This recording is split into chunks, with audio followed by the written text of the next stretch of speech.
సంబంధించి, అలాగే ఎన్నికల ఫలితాలపై అభ్యర్థులు నేరుగా జరుపుతున్న ప్రజాభిప్రాయ సేకరణ, బ్యాటింగ్లకు సంబంధించి అసలు జనం ఏ విధంగా మాట్లాడుతున్నారు అనేది వివరించడానికి వైజాగ్ నుంచి మా కరెస్పాండెంట్ రామకృష్ణ రాయలు సిద్ధంగా ఉన్నారు. OT Ramakrishna. Thank you Srinivas. మన ప్రజెంట్ బాలశాస్త్రి లేఅవుట్లో ఉన్నాం. ఈరోజు వస్తున్న వార్తల మీద ప్రధానంగా ఈవీఎంలు, వీవీప్యాట్ల స్లిప్ల మీద వస్తున్న విమర్శలు, ఆరోపణల మీద స్పందించడానికి స్థానికులు చాలామంది మనతో ఉన్నారు. వారి అభిప్రాయం ప్రత్యేకంగా తెలుసుకుందాం. శ్రీనివాస్ సార్, మీరు చూడొచ్చు ఈ గతంలో ఎన్నడూ లేని విధంగా ఈవీఎంల మీద, అదే వీవీప్యాట్ల మీద, అలాగే ఈవీఎంలు పనిచేయడం లేదని, మొరాయిస్తున్నాయని చాలా ఆరోపణలు వస్తున్నాయి. మనం చూడొచ్చు ఎన్నికల్లో అయితే చాలా వరకు ఈవీఎంలు అన్నీ మొరాయించాయి. మీరేమనుకుంటున్నారు? అసలు ప్రపంచ ప్రజాస్వామ్య దేశాల్లోనే భారత ప్రజాస్వామ్యానికి ఉన్న గౌరవం ఎంతో అపారమైనది. అటువంటిది ఈ 2019 ఎన్నికల్లో కేంద్ర ఎన్నికల సంఘం, రాష్ట్ర ఎన్నికల సంఘం వాళ్ళ పనితీరు చూస్తే అన్ని విధాలా కూడా ఘోరంగా విఫలమయ్యారని చెప్పొచ్చు. ముఖ్యంగా ఈవీఎంలో ప్రతి పోలింగ్ స్టేషన్లో కూడా రాష్ట్రంలో మన ఆంధ్రప్రదేశ్ చూసుకుంటే దాదాపు 35% ఈవీఎంలు ఎక్కడా కూడా పనిచేయలేదు. అవన్నీ అసలు ఎలక్షన్ అనేది ఉదయం 7 గంటల నుంచి సాయంత్రం 5 గంటల వరకు ఎన్నికల ప్రక్రియ సాగితే, అటువంటిది మరుసటి రోజు ఉదయం 5 గంటల వరకు కూడా మొత్తం ఓటర్స్ అంతా క్యూల్లో నిలబడి అర్ధరాత్రి మహిళలు, పురుషులు అందరూ కూడా ఎన్ని ఇబ్బందులు పడ్డారో ఇవన్నీ మనం చూస్తూనే ఉన్నాం. ఇంకొకటి వీవీప్యాట్స్ లెక్కింపు అనేది మొత్తం భారతదేశంలో 22 పార్టీలు ఈ వీవీప్యాట్స్ను లెక్కించాలని చెప్పి కేంద్ర ఎన్నికల సంఘానికి ఫిర్యాదు చేసుకుంటే దాన్ని వాళ్ళు తిరస్కరించడం, అసలు ఇది లెక్కింపే కుదరదు, వీళ్ళు 50% లెక్కింపుని అడుగుతున్నా సరే అసలు లెక్కింపే కుదరదని చెప్పడం కూడా చాలా హాస్యాస్పదంగా ఉంది.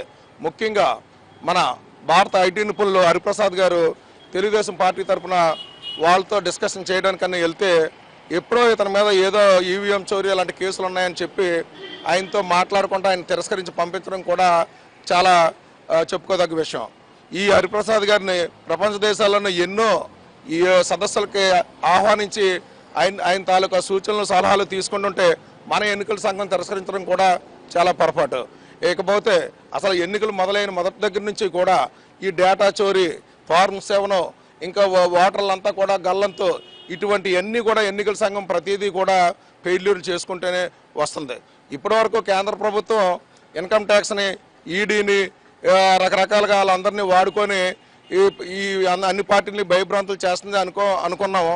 ఇప్పుడు కొత్తగా చూస్తుంటే ఎన్నికల సంఘాన్ని కూడా వాళ్ళ ఆధీనంలో పెట్టుకొని వాళ్ళకి తగ్గట్టుగా వాళ్ళకి నచ్చిన విధంగా వాడుకుంటుంటే ఇంక ఈ దేశంలో ప్రజాస్వామ్యం ఏమైపోతుందని చెప్పి మనం అందరం కూడా ఆలోచించదగ్గ విషయం.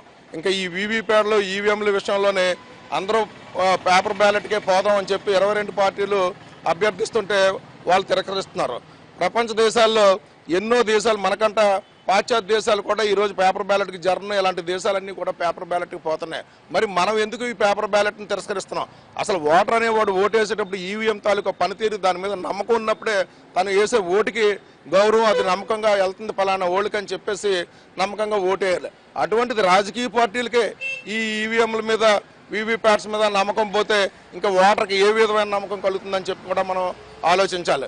ప్రతి ఓటర్కి ఈ దేశంలో ఈవీఎంల మీద, వీవీప్యాట్స్ మీద నమ్మకం కల్పించినప్పుడే మనం సజావుగా ఎన్నికలు నిర్వహించుకోగలమని చెప్పి ఈ సందర్భంగా తెలుస్తున్నాను. ఇకపోతే అభ్యర్థుల విషయంలో ఓ పక్క ఎన్నికలు జరుగుతుంటే ఎలక్షన్ కమిషన్ అభ్యర్థులపై వాళ్ళు ప్రచారం చేసుకునే ఒక పార్టీని టార్గెట్ చేసి కేంద్ర కన్సర్న్లలో వాళ్ళందరినీ కూడా ఈరోజు ఇన్కమ్ ట్యాక్స్లకి రకరకాలుగా పోలీస్ రైడింగ్లు ఇలాంటివన్నీ చేసి భయభ్రాంతులు చేసి ఈ ఎన్నికలు నిర్వహించింది. ఫ్యూచర్లో ఇటువంటివన్నీ పునరావృతం కాకూడదని కోరుకుంటున్నాను. సార్, మీరు చెప్పండి సార్, ఈవీఎంలు తర్వాత వీవీప్యాట్ల మీద చాలా విమర్శలు వస్తున్నాయి. ఇవన్నీ మళ్ళీ ఇది వద్దు, బ్యాలెట్ అనే వాడాలని కూడా చాలా పార్టీలు డిమాండ్ చేస్తున్నాయి. దీని పట్ల మీరేమనుకుంటున్నారు? సార్, ఈసారి ఎన్నికల సంఘం అత్యంత బాధ్యతారహితంగా ప్రవర్తించిందని మాత్రం నేను చెప్పగలను. ఎందుకంటే ఈసారి కొత్తగా పెట్టామండి, కొన్ని ఇబ్బందులు వస్తాయి, టీచింగ్ ప్రాబ్లమ్స్ అని చెప్పచ్చు. అలాంటిది లేదు. ఇప్పుడు మనం అనేక సార్లు మనం ఈ ఓటింగ్ మిషన్లు, ఈవీఎంలు వాడాం. కానీ వాటి సందేహాలు వచ్చాయి కాబట్టే, మీరు కూడా ఒప్పుకున్నారు కాబట్టే అది ఈవీఎంలు, వీవీప్యాట్లు అటాచ్ చేశారు. అటాచ్ చేసినప్పుడు కూడా ఆ సందేహాలు ఎందుకు మిగిలిపోతున్నాయని కూడా మీరు ఆలోచించుకోవాలి. అలాగే మన రాష్ట్రంలో ఇన్ని వందల బూతుల్లో ఈ రకంగా పోలింగ్ ఇబ్బంది పడి గంటలు జనాలు నిలబడి అర్ధరాత్రి, ఇప్పుడు చెప్పినట్టు అర్ధరాత్రి దాకా కూడా ఓటింగ్ చేయాల్సిన అవసరం ఎందుకు వచ్చింది? అంటే ఓటర్లు అంటే ఏమిటి, పోలింగ్ సంఘాలకు ఉన్న బాధ్యత ఏమిటి? ఈవెన్ ద్వివేది గారి బూత్లో కూడా ఇబ్బంది వచ్చింది. అయినా సరే ఇది చిన్న విషయం అన్నట్టు కొట్టి పారేసి కనీసం వీళ్ళ విచారం కూడా వ్యక్తం చేయటం లేదు. వీళ్ళు అసలు ఎన్నికల సంఘం ముఖ్యంగా ఆంధ్ర రాష్ట్ర ఓటర్లకి క్షమాపణ చెప్పాలి. వాళ్ళ అసమర్థత వల్ల లేదు వాళ్ళకి వేరే ఏమైనా ఉద్దేశాలు ఉన్నాయో కానీ ఇది మాత్రం చాలా చాలా అత్యంత చెప్పాలంటే చెత్తగా నిర్వహించిన ఎన్నికల కింద మనం అనుకోవాలి. ఇంకోటి ఏంటంటే అసలు మీరు పెట్టిన యంత్రాల్లో పొరపాటు ఉందని చెప్పి అనేక స్ట్రగుల్ అయిన తర్వాత ఈవీప్యాట్లు మీరు అమలు చేయారు. ఈవీప్యాట్లలో కూడా ఇప్పుడు కొన్ని సెకండ్లు తగ్గిందని కూడా అంటున్నారు. ఇంత అనుమానాస్పదంగా ఎందుకు మీరు ఎన్నికలు నిర్వహించాలి? ఎవరి కోసం నిర్వహించాలి? ఈవేళ ఒక పార్టీ కోసం చేసుంటే రేపు ఇంకో పార్టీకి అది వాళ్ళకి లాభం ఉంటే రేపు వాళ్ళకే నష్టం అవుతుంది. కాబట్టి ఇటువంటి పద్ధతిని శేషన్ గారిని చూసాం మన దేశంలో.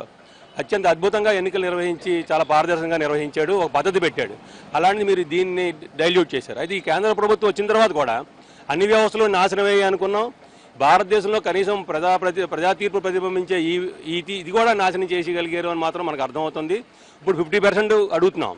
ఒకసారి చేయండి, చేసి మీ నిజాయితీ నిరూపించుకోండి, తర్వాత మనమే మాట్లాడడం. వీవీప్యాట్ల లెక్కించడానికి 6 వారాలు పడుతుంది, 6 రోజులు పడుతుంది. చాలా తప్పండి. నేను ఎంపీకి మనం బ్యాలెట్ పేపర్ కౌంటింగ్ అప్పుడు కూడా చూసాం.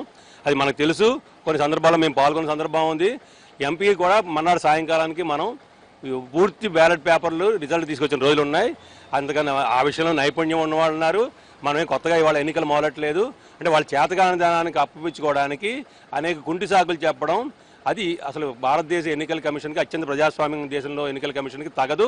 అది ఎవరి తరపున వాళ్ళు ఎలా మాట్లాడుతున్నా రేపు వాళ్ళు జాతికి క్షమాపణ చెప్పాల్సి వస్తుంది. వాళ్ళ చేతకాని తరానికి వాళ్ళు తప్పుకోవాల్సి వస్తుంది కూడా. అది చాలా దుర్మార్గం అని మాత్రం నేను చెప్పగలను. సార్ మీరు చెప్పండి సార్, పోలింగ్ అనేది ఒకరోజు అనుకున్నారు కానీ దురదృష్టంగా 2 రోజుల పాటు జరిగింది. ఇది ఎవరి లోపం? దీన్ని ఎవరిని నిందించాలి? అందరూ చెప్పినట్టు ఈవీఎంలో మొరాయించడం అనేది చాలా బాధాకరం. ఇది ఈసీ అనేది నెగ్లిజెన్సీ. ఈసీ ఖచ్చితంగా ట్రైనింగ్ ఇచ్చి ఎవరైతే అధికారులు ఉన్నారో అధికారుల యొక్క అలసత్వం, ఈసీ యొక్క నిర్లక్ష్యం ఈ ప్రజాస్వామ్యానికి అంత టైం పట్టింది. ప్రజలందరూ కూడా ప్రజాస్వామ్యంలో తమ ఓటు హక్కును వినియోగించుకోవాలని చెప్పి అర్ధరాత్రి అయినా మరొకటి రోజైనా సరే ఓట్లు వేశారు. అంతవరకు దాన్ని అభినందించాలి ప్రజల్ని. కానీ ఈసీ ఫెయిల్యూర్ను కూడా మనం ఖచ్చితంగా ఈసీ దృష్టికి తీసుకెళ్ళాలి. ప్రజలు కూడా దీనికి బాధ్యత వహించాలి అని చెప్పి చెప్తున్నాం. రెండోది, ఈవీఎంలు మొరాయించినంత మాత్రాన 2 గంటలు 3 గంటలు ఆలస్యమైనంత మాత్రాన మొత్తం రిజల్ట్లో మార్పు వచ్చేస్తుంది, రిగ్గింగ్ జరిగిపోయింది అనుకోవడానికి మాత్రం ఆస్కారం లేదు. ఈ రోజున చంద్రబాబు నాయుడు గారు ఢిల్లీ వెళ్ళి ఈసీని గెలిచినా మరొకరిని గెలిచినా 2 రకాలుగా ప్రజల్ని ఉద్దేశించుకుని మాట్లాడుతున్నారని మేము అనుకుంటున్నాం. ఏంటంటే, ఒకటి, తనకు అనుకూలంగా తీర్పు వచ్చిందనుకోండి, ఎన్న అననుకూల పరిస్థితుల్లో కూడా మేము గెలిచాము అని చెప్పుకోవడానికి ఉపయోగించుకుంటాడు. రెండో, తనకు వ్యతిరేకంగా రిజల్ట్ వచ్చింది అనుకోండి, వ్యతిరేకంగా రిజల్ట్ వస్తే మేము ముందు నుంచే చెప్తున్నాం ఈవీఎంలు సరిగ్గా పనిచేయలేదు, వీవీప్యాట్లు సరిగ్గా పనిచేయలేదు కాబట్టి నేను ఓడిపోయానని చెప్పుకుంటాడు. అంటే చంద్రబాబు నాయుడు గారు కావాలనే ప్రజల్ని ఒక మైండ్ సెట్ చేయడం కోసం ఈ ప్రయత్నం చేస్తున్నాడు. ఇదే సందర్భంలో మేము చెప్తున్నది ఏంటంటే, ఈవీఎంలు పనిచేయకపోవడం అనేది ఈవీఎంలను అనుమానించడం కాదు. ఈవీఎంని సక్రమంగా అడ్మినిస్ట్రేషన్ ఏదైతే ఎన్నికల కమిషను, పోలింగ్ ఆఫీసర్సు వీళ్ళకి సరైన శిక్షణ ఇచ్చి వాళ్ళు సక్రమంగా నిర్వహిస్తున్నారో చెక్ చేయాలి. ఆ చెక్ చేయడంలో పూర్తిగా ఎలక్షన్ కమిషన్ అనేది ఫెయిల్ అయిందని చెప్పేసి మేము భావిస్తూ ఉన్నాము. ఇటువంటి తప్పిదాలు మళ్ళీ జరగకుండా ఉండాలి. ఇప్పుడు 600 బూతుల్లో ఏవో ఈవీఎంలు మొరాయించి అన్నారు. ఈ 600 బూత్లో మొత్తం రిజల్ట్ మార్చేస్తామని అనుకోలేం. ఇప్పుడు మొత్తం రీపోలింగ్, రాష్ట్రం మొత్తం రీపోలింగ్ పెట్టడానికి కూడా అవకాశం అనేది లేదు. ఇప్పుడు రిజల్ట్ అనేది ఈవీఎంలో ఉంది, దాన్ని బయటపడాలి. కాబట్టి ఎక్కడ ఎలా చేయాలి ఏంటి అనేది ఇటువంటి పొరపాట్లు ఇంకా 7 విడతల్లో జరుగుతున్నాయి. మొదటి విడత మనకి అయింది, ఇంకా 6 విడతలు బ్యాలెన్స్ ఉన్నాయి. ఆ 6 విడతల్లోనైనా సరే ఇటువంటి పొరపాట్లు దొరకకుండా, ఇటువంటి లోపాలు జరగకుండా ఎలక్షన్ కమిషన్ సరైన చర్యలు తీసుకోవాలి. పోలింగ్ ఆఫీసర్లకు సరైన శిక్షణ ఇవ్వాలి. ఎక్కడైతే ఈవీఎం మొరాయిస్తుందో దాన్ని వెంటనే రీప్లేస్ చేసేటట్టుగా ఉండాలి. కొన్ని బూతుల్లో ఉదయం నుంచి మధ్యాహ్నం 1 గంట దాకా ఈవీఎంలు ఆన్ అవ్వలేదు. ఆన్ అవ్వకపోతే అర్ధరాత్రి దాకా ప్రజలు ఓపికగా ఉన్నారు. ఎందుకని? తమకు ఇష్టమైన నాయకులను ఎన్నుకోవడం కోసం, తమకు ఇష్టమైన పార్టీని ఎన్నుకోవడం కోసం, ప్రజాస్వామ్యాన్ని రక్షించడం కోసం ప్రజలు లైన్లో ఉన్నారు. కానీ ఈ ప్రభుత్వ అధికారులు మాత్రం ఈవీఎం మిషన్ మార్చడానికి కూడా సిద్ధంగా లేరు. కాబట్టి ఇటువంటి పరిస్థితుల్లో వెంటనే అందుబాటులో ఉండేటట్టుగా ఈవీఎం మిషన్లు కానీ వీవీప్యాట్లు కానీ రెడీ చేసుకుని ఉంచుకోవాలి. అటువంటిది మాత్రం ఆ నిర్లక్ష్యం అనేది స్పష్టంగా కనబడుతూ ఉంది.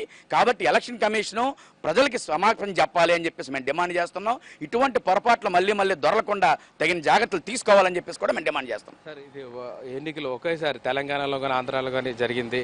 అక్కడ నుంచి ఈవీఎంలో మ్యాక్సిమం ఎలాంటి ప్రాబ్లం లేదు, స్వల్పంగా ఉండొచ్చు. కానీ ఆంధ్రాలో ఎక్కువగా ఉండదు. దీన్ని ఏమైనా ఏ విధంగా అనుకోవచ్చు? అంటే దీనికి మనం ఉద్దేశాలు, ఊహలు అంటగట్టడం అనేది సరైనది కాదు.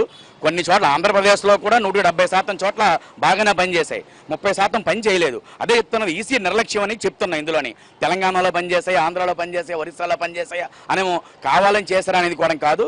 కావాలని చేసినట్టయితే అన్ని చోట్ల పని చేయకూడదు. కాబట్టి ఇది ఈసీ యొక్క తప్పిదం కింద భావించాలి, అధికారుల యొక్క నిర్లక్ష్యం కింద భావించాలని చెప్పేసి నేను భావిస్తా ఉన్నాను. మొత్తం సార్ మళ్ళీ ఈవీఎంలకు సంబంధించి కూడా కంప్లైంట్ ఇచ్చారు. అంటే 22 పార్టీలు ఈవీఎంల మీద 50% వీవీప్యాట్లు స్లిప్లు లెక్కించాలని, దాన్ని ఏమనుకుంటున్నారు మీరు? అంటే ప్రజాస్వామ్యంలో ప్రజలు ఏ రకంగా తమ నాయకులను ఎన్నుకోవాలనేది ప్రజలు నిర్ణయిస్తారు. ఈరోజు అత్యధిక రాజకీయ పార్టీ 4 రోజులు ఆలస్యం అవుతుంది రిజల్ట్. ఈ రోజు ఎన్నికలు జరిగితే 40 రోజుల తర్వాత రిజల్ట్ ఇస్తున్నారు. 11వ తారీఖు ఎన్నికలు జరిగితే మే 23వ తారీఖు రిజల్ట్ ఇస్తున్నారు. అంటే 40 రోజులు పడుతుంది. అటువంటిది 3 రోజులు 4 రోజులు ఓట్ల లెక్కింపు కోసం కష్టం అనుకుంటే పొరపాటు. ఖచ్చితంగా మనం వేసిన ఓటు మనం వేసిన అభ్యర్థికే వెళ్తుంది అన్న నమ్మకాన్ని ప్రజల్లో కలిగించాలి. అది కలిగించడంలో ఈసీ పూర్తిగా ఫెయిల్ అయిందనేది మా అభిప్రాయం. రెండోది, గతంలో మనం బ్యాలెట్ ద్వారా నిర్వహించాం, అనేక ఎన్నికలు నిర్వహించాం. బ్యాలెట్ ద్వారా పంచాయతీల దగ్గర నుంచి ఎంపీల దాకా నిర్వహించాం. ఇప్పుడు ఎమ్మెల్సీ 2 రోజులు లెక్క పెడుతూ ఉన్నారు. ఏమీ కొత్త కాదు, సాధ్యం కాని విషయాలు కాదు, ఇవన్నీ సాధ్యపడే విషయాలే. కాబట్టి ప్రజలకి పారదర్శకంగా ఎన్నికలు జరగాలి. తమ ఓటు హక్కుని నిర్భయంగా మేము వినియోగించగలుగుతున్నాం, నా నచ్చిన అభ్యర్థికే నేను ఓటు వేస్తున్నాను అన్న ఫీలింగ్ ప్రజలకు వస్తే ఖచ్చితంగా ప్రజాస్వామ్యం పరిరక్షించబడుతుంది. దానికి తగ్గట్టుగా ఎలక్షన్ కమిషన్ ఉండాలి తప్ప ఎలక్షన్ కమిషన్ కొన్ని నిబంధనలు పెట్టి ఇదే ప్రజాస్వామ్యం అంటే సరైనది కాదు. ప్రజలు కోరుకున్నది ప్రజాస్వామ్యం తప్ప ఎలక్షన్ నిబంధనల ప్రకారం ఎలక్షన్ కమిషన్ నచ్చింది చేస్తానంటే ప్రజాస్వామ్యం కాదని చెప్పేసి మేము చెప్తున్నాం. కాబట్టి పద్ధతి ఖచ్చితంగా ఏదైతే ప్రజలు కోరుకుంటున్నారో అది కష్టమైనా సరే, సమయం పట్టినా సరే బ్యాలెట్కి వెళ్ళడం అనేది సరైన ఖచ్చితంగా ప్రస్ఫుటంగా ప్రతిబింబిస్తుందని చెప్పి మేము భావిస్తున్నాం. సార్ మీరు చెప్పండి సార్, మొత్తం మీద చూస్తుంటే ఈవీఎంల మీద అలాగే వీవీప్యాట్ల మీద చాలా ఆరోపణలు వస్తున్నాయి. రాజకీయ పార్టీలు కూడా మొత్తం 22 పార్టీలు ఈసీని కూడా కలుస్తున్నాయి. ఐటీ నిపుణులు కూడా హరిప్రసాద్ని కూడా వెళ్ళి చర్చించమని కూడా అంటున్నారు. కానీ అభ్యంతరం చెప్తుంది ఈసీ హరిప్రసాద్ విషయాలు. ఎందుకంటారు? బ్యాలెట్ పేపర్ ఓటింగ్ అనేది గతంలో మనకు జరిగేది. మ్యాన్ పవర్ లేని దేశాలు కూడా ఈరోజు బ్యాలెట్ పేపర్ ఓటింగ్కి వెళ్తున్నారు. కానీ మన భారతదేశంలో మ్యాన్ పవర్ ఉండి కౌంటింగ్ ఈజీగా ఉండి 2-3 రోజుల్లో కూడా కౌంటింగ్ డెలివరీ ఇవ్వగలిగేటటువంటి యొక్క శక్తి సామర్థ్యాలు ఉన్నటువంటి ఈ యొక్క భారతదేశంలో కూడా ఈవీఎం అని చెప్పి ఒక కొత్త పద్ధతిలో వెళ్లే బదులు సెల్ ఫోన్కి ఓటింగ్ కెపాసిటీ ఇచ్చేవచ్చు కదా. ఎవరింట్లో వాళ్ళు ఉండి సెల్ ఫోన్ ద్వారా ఓటింగ్ వేసేయచ్చు కదా. అది కూడా ఎలక్ట్రానిక్ ఓటింగే, ఇది కూడా ఎలక్ట్రానిక్ ఓటింగే. కానీ అది ఎందుకు ఎవరు, ఇది ఎందుకు పెడతారు? ఇది పూర్తిగా కూడా మాకు అనుమానాస్పదంగా ఉంది. అంతేకాకుండా ఒక మనిషి తప్పు చేస్తే వాడికి శిక్ష ఉంటుంది, మరి ఈసీ తప్పు చేస్తే ఈసీకి శిక్ష ఉండదా? మరి ఇన్ని రాష్ట్రాల్లో మొరాయిస్తున్నటువంటి ఈ యొక్క ఈవీఎంల ద్వారా ఎన్ని మంది ఓటర్లు మీరు పూర్తిగా కూడా ఇబ్బంది పడుతున్నారు అనేది మీరు లెక్క చూసినట్లయితే వాళ్ళు ఏ ఒక్కరు కేసు వేసినా సరే ఈ యొక్క ఎలక్షన్ కమిషన్ మీద మీరు శిక్ష వేస్తారని చెప్పి మేము ఒక కోర్టులు కానీ ఈ యొక్క అధికారులు కానీ మేము ఈరోజు ప్రశ్నిస్తున్నాం. అంతేకాకుండా గంటల తరబడి లైన్లో నిలబడిన తర్వాత కూడా ఏ రకమైన వసతులు కూడా ఈ యొక్క ఓటర్కి లేకుండా ఒక మంచినీళ్ళు కానీ లేదా ఒక షేడ్లో పెట్టి ఓటింగ్ చేయించే సదుపాయం కానీ ఎటువంటి లేదు. బొత్తిగా కూడా వెంటిలేషన్ లేదు. రూమ్స్లో ఎక్కడైతే ఓటింగ్ పెడుతున్నారో అక్కడ వెంటిలేషన్ లేదు. ఎవరెవరికి ఓటేస్తున్నారో కూడా తెలియని పరిస్థితిలో ఉన్నటువంటి ఈ యొక్క ఎన్నికల యంత్రాంగాన్ని పూర్తిగా తిప్పుకొడుతున్నాం. దయచేసి రానున్న ఎన్నికల్లో మటుకు పూర్తిగా బ్యాలెట్ పేపర్ ఓటింగే పెట్టాలి. ఈ యొక్క భారతదేశంలో మ్యాన్ పవర్కి అయితే ఎక్కడా కూడా లోటు లేదు. పూర్తిగా అన్న చెప్పినట్టు ఎమ్మెల్సీ ఎన్నికల్లో కూడా 1.5 రోజు 2 రోజుల్లో లెక్కింపు చేసి ఇస్తున్నటువంటి పరిస్థితిలో అన్ని ఓట్లు ఒక దగ్గర లెక్కింపు చేయరు. కాబట్టి ఏ జిల్లాకు ఆ జిల్లా, ఏ రాష్ట్రానికి ఆ రాష్ట్రం, ఏ పరిధిలో ఉన్నటువంటి ఓటు ఆ పరిధిలో లెక్కింపు చేస్తారు. కాబట్టి లెక్కింపు అనేది సునాయాసంగా జరుగుతుంది. కాబట్టి బ్యాలెట్ పేపర్ ఓటింగ్కే మాత్రం వెళ్ళాలని చెప్పి మేమైతే కోరుతున్నాం. చాలా మంది అభిప్రాయం తీసుకున్నారు. సార్ ఇక్కడ మీరు చెప్పండి సార్, ఈవీఎంలు తర్వాత నుంచి వీవీప్యాట్ల మీద ఆరోపణలు వస్తున్నాయి కదా, మీరేమనుకుంటున్నారు? అసలు ఎలక్షన్ కమిషన్ తప్పిదం అన్నది ఈరోజు స్టార్ట్ అవ్వలేదండి. ఇంచుమించుగా 10-15 రోజులు అయిపోయింది. ఎందుకంటే ఏ రోజు అయితే 165 ఈవీఎంలు హైదరాబాద్ నుంచి బయలుదేరి వైజాగ్ వస్తూ పశ్చిమ గోదావరి జిల్లాలో దొరికిపోయాయో ఆ రోజే ఎలక్షన్ కమిషన్ సీరియస్గా ఒక దీనికి రావాలి. రెండవది, ఈ ఈవీఎంలు మొరాయింపు అన్నది మాకు తెలిసినటువంటి దీనిలో పరిధిలో 11-12 తర్వాత ఆ ఓవర్ హీట్కో లేదంటే దాని మీద ఉన్నటువంటి ఒత్తిడి వల్ల మొరాయింపు అన్నది స్టార్ట్ అవుతుంది. అది ముందుగా చూసుకోకపోవడం, తెల్లవారు స్టార్ట్ అవడానికే 11, 12, 1 గంట 2 అయితే అసలు ఎంత ఎలక్షన్ కమిషన్ నిర్లక్ష్యంగా ఉన్నది అన్నది ఖచ్చితంగా తెలుస్తూ ఉంది.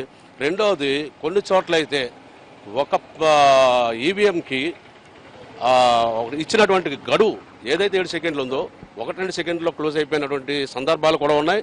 ఇలా చాలా తప్పిదాలు ఈసీ చేశారు. ఇది ఊహాత్మకంగా ఖచ్చితంగా ఒక ప్రణాళిక ప్రకారంగా చేశారు. ఇది మాత్రం ఖచ్చితమైనటువంటి ప్రజలు అనుకుంటున్న మాట, ఇందులో ఎటువంటి తేడా లేదు. ఈ రోజున 150 దేశాలు ఆల్మోస్ట్ ఒక దీనికి వచ్చాయి, ఒక నిర్ణయానికి వచ్చేసాయి. బ్యాలెట్ పేపర్ ద్వారానే ఓటింగ్ జరగాలన్నది. EVM thank you. ఇది పబ్లిక్ పాయింట్ మొత్తం మీద చూస్తుంటే ఈవీఎంలు వీవీప్యాట్ల విషయంలో కూడా ఇక్కడ చాలామంది అనుమానాలు అలాగే అనుమానాలు వ్యక్తం చేస్తున్నారు. ఈసారైనా బ్యాలెట్ పద్ధతిలోని నిర్వహించాలి ఎన్నికలని కూడా కోరుతున్నారు. ఇది ఇక్కడున్న పబ్లిక్ పాయింట్ యొక్క పబ్లిక్లో ఒక opinion. What to Hyderabad studio. Right, thank you very much Ramakrishna. ఇక ప్రజాభిప్రాయంపై చర్చ కొనసాగిద్దాం చిన్న విరామం తర్వాత. చూస్తూనే ఉండండి ABN.